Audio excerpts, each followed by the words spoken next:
জীবনে সমস্যা আছে, সমস্যার সমাধান আছে, সঠিক কারণ অনুসন্ধান করতে হবে আর সঠিক পথ গ্রহণ করতে হবে। এ কথাটা আমার নয়, এটা বলেছে গৌতম বুদ্ধ।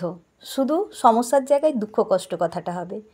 কোন ছোটোবেলায় ক্লাস 3-তে এগুলো বাচ্চাদের মধ্যে দিয়ে দেওয়া হয় তার ভালো জীবন দর্শন তৈরি হওয়ার জন্য, কিন্তু এগুলো আমরা আমাদের ভবিষ্যতে খুব বেশি প্রয়োগও করি না, যার জন্য আমরা হতাশ হয়ে পড়ি।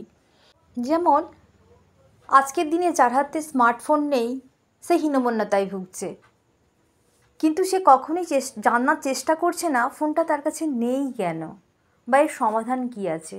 শুধু সে সবাইকে বলে বেড়াচ্ছে যে আমার কাছে একটা স্মার্টফোন নেই, থাকলে আমিও ব্লগ বানাতাম। এটা তো সঠিক পথ নয়।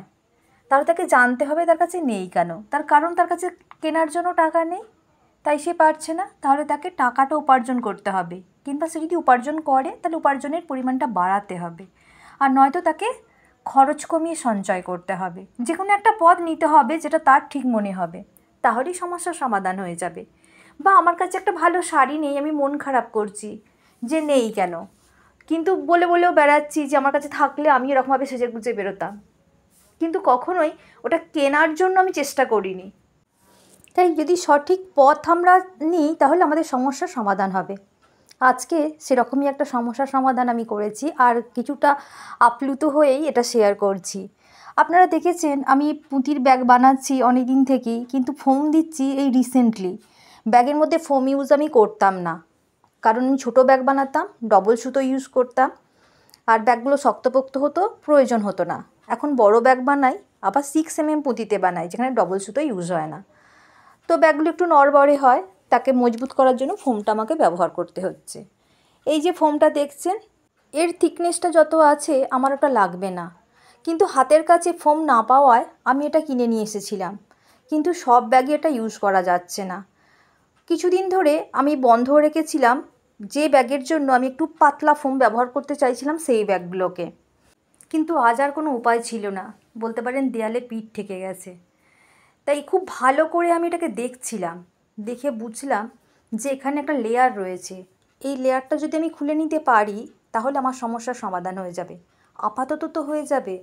এই ভেবেই চেষ্টা করছিলাম, এবং চেষ্টা করতে করতে দেখলাম হয়ে গেছে পুরোটা। তবে খুব তাড়াতাড়ি করে কাজটা করা যাবে না, ধৈর্য ধরে খুব আস্তে ধীরে সুস্থে কাজটা করতে হবে, তা না হলে যা ঘটবে সেটাও আমি আপনাদেরকে দেখিয়ে দেব।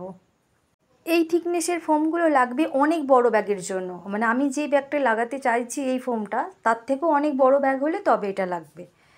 তো সমস্যার জন্য আমি কাজটা করতে পারছিলাম না, কিন্তু সমাধান হাতের কাছেই ছিল। দেখুন পুরো পার্ট আলাদা হয়ে গেছে, এবার আমি ইজিলি এটাকে ব্যবহার করতে পারবো। সেই জন্যই আপনাদেরকে বলা যে কিছু সমস্যা আছে তার সমাধানও রয়েছে, একটু ভাবতে হবে। যেমন করে আজকে হয়ে গেল আমার ক্ষেত্রে, আর এগুলো আপনাদের সঙ্গে শেয়ার করছি কারণ এটা পাওয়া অনেক সহজ হয়ে গেছে। বেডের জিনিসপত্র যেখানে পাওয়া যায়, মানে বেড সোফা যেখানে তৈরি করেই বিক্রি হয়, সেখানে গিয়ে একটু খোঁজ নিলেই এগুলো পেয়ে যাবেন। আর তাড়াহুড়ো করলে কি হয় তার নমুনা দেখুন, ভেঙে গেছে। তাই এটা খুব ধৈর্য ধরে আস্তে আস্তে করে নিতে হবে। এটা সময় সাপেক্ষ, তবে এই থিকনেসের জিনিসও পাওয়া যায়, কিন্তু হাতের কাছে না পেলে এভাবেও কাজটা চালিয়ে নেওয়া যাবে। আমার বলার উদ্দেশ্য এটাই। এবার ডিজাইনে আসি। এখানে যে ফুলটা দেখতে পাচ্ছেন এটা দিয়ে আমি ব্যাগ বানাবো। এর টিউটোরিয়ালটা এখানে পুরোটা দিতে পারিনি, ভিডিও শ্যুটটা হয়নি। এখানে 4টে পাপড়ি দেখছেন, 4টে পাপড়ি কিন্তু 4 রকম, একটার সঙ্গে আরেকটার মিল নেই। এটা এক্সপেরিমেন্ট করছিলাম কোনটা হলে আমার ব্যাগটা সুন্দর হবে। অনেকেই গ্রাফ পেপারে ফর্মুলাটা করে নিয়ে তারপর পুঁতি গাঁথা শুরু করে, সেক্ষেত্রে কাজটা ঠিকঠাকভাবেই হয়, কিন্তু আমার হাতে অত সময়ও থাকে না। হাতের কাছে পুঁতি থাকে আর সেটা আমার অনেক ইজি মনে হয়, তাই আমি পুঁতি দিয়েই মানে ফর্মুলাটা বানিয়ে ফেলি, তারপর কাজটা করতে শুরু করি। এভাবেও কোনো অসুবিধা হয় না, করলাম তো তাই।